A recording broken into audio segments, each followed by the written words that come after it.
Tax season is upon us, and this year there are a few new tax breaks some people could be getting. In tonight's Your Money Matters, we take a look at the changes.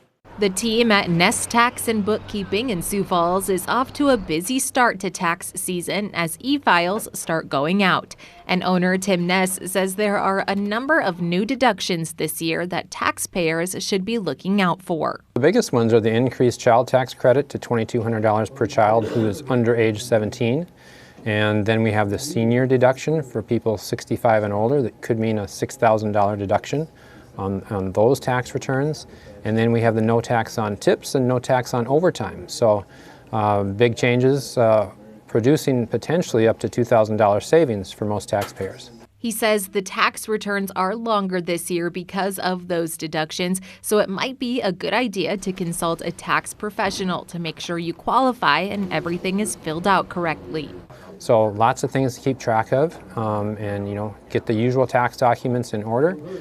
Make sure, I guess, that you have everything before you file your return, because sometimes those extra documents that come in late, well, it might cause you to file an amended return, which can be a hassle. Another thing to keep in mind this year is a new USPS rule stating a postmark reflects the date mail is processed, not necessarily when it's mailed. So Ness suggests e-filing to avoid confusion or missing a deadline.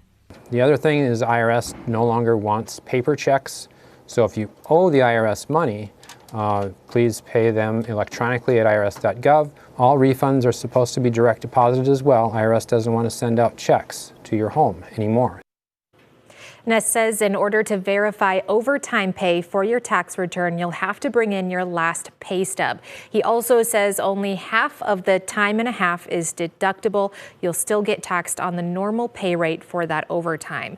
Federal income tax returns are due April 15th, and while you can get a filing extension, any taxes owed must still be paid by that April 15th date to avoid penalties.